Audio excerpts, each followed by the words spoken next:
hate weed, man, you know? And people who smoke weed, they're always like, you just haven't tried the right kind. Like, there's loads of different types, and they all do different stuff. You could have, like, indica weed. That's like a strain of weed where it's like indica. You know, it's like where you're, like, low and you're, like, stoned. You know, you're, like, indica. You're in the couch, you know? And then there's, like, sativa. You know, it's a different type. It's like sativa. It's like you're up, you're high. You're sativa. It's like sativa Saturday night, you know? And I'm always like, oh, what strain is it where you have one puff and then you just don't speak for an hour? You start wondering if your dad's really your dad, you know? Even though you've seen photographs of him from the 80s and he looks exactly like maybe he's got a mullet and a mustache, you know? Then you're like, well, maybe he got surgery when I was born. Doesn't make any sense. You know, Scotland's got a bad drug problem, man. Do you know Scotland is the #1 country in the world for cocaine abuse? #1 in the world. I don't want to cast aspersion on what country I assumed would be #1. Surely Colombia. I mean, that's where they make it. It's like if Colombia was #1 in the world for drinking iron brew. You'd be like, what? Just a wee Colombian guy, like, we like it, you know? It tastes like someone left coins in Sprite, you know?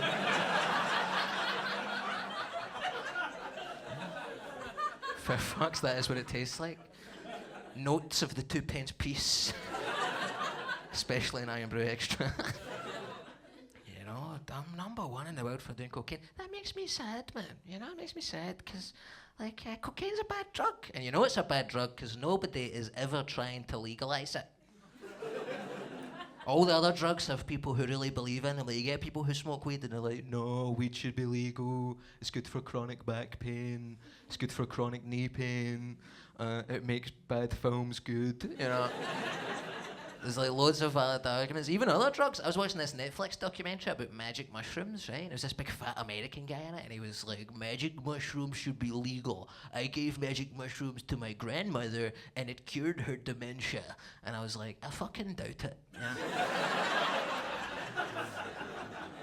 Like, I'm sure she was confused in a different way from usual, but I don't think you've cured her dementia. But he believes it. He believes the world would be a better place if people had free and easy access to magic mushrooms. Maybe he's right. I've never seen anybody try to legalise cocaine. There's no movement for it. Nobody's trying to get elected on that platform. Nobody's parading for that, you know? What does it even look like? Just some cunt coming out of Genting Casino at 4 o'clock in the morning? With a black eye and one shoe and a nosebleed going, legalise cocaine! Ruins everything. It's a compelling argument. I was talking about this recently. I was in here, actually, a couple of months ago, and I was doing stand-up in here, I was doing my cocaine stuff, and I was like, oh, nobody wants to legalise cocaine. And then this girl who was in the crowd, she messaged me on Instagram after the show, and she was like, by the way, I'm studying psychotherapy at university, and we found one person who did want to legalise cocaine, Dr. Sigmund Freud. The 1800s Viennese psychotherapist. He loved cocaine. He wanted to use cocaine as medicine to cure heroin addiction. Doesn't work, you know? I don't know if you've seen Trainspotting, right? But they've been giving it a bash here for a while and just fruitless results, you know? It doesn't work at all. I was thinking about that. I couldn't believe that Dr. Sigmund Freud loved cocaine so much, you know? But then I started reading some of his theories on Wikipedia, and they do sound like the ramblings of a cokehead, you know? He was always saying weird stuff. He was always like, yeah, did you know there are 2 parts of the human brain? We have the conscious part and the subconscious part, and the conscious parts, like normal everyday stuff, like I go to the shops and I say hello to my neighbor. But then did you know secretly, subconsciously, everybody wants to fuck their own mother, yeah? Yeah? Yeah? Did you know that, yeah? Yeah? Did you know that, yeah? Did you know secretly everybody wants to kill their own daddy, yeah? Yeah? Yeah? Yeah? Did you know that? Yeah? Yeah? Did you know secretly everybody wants to, you know, when you smoke a cigar, you really want to suck a dick. You want to, yeah? You want to suck your daddy's dick, you're like... You need to lay off the gear, big man, you know? Freaking everybody out.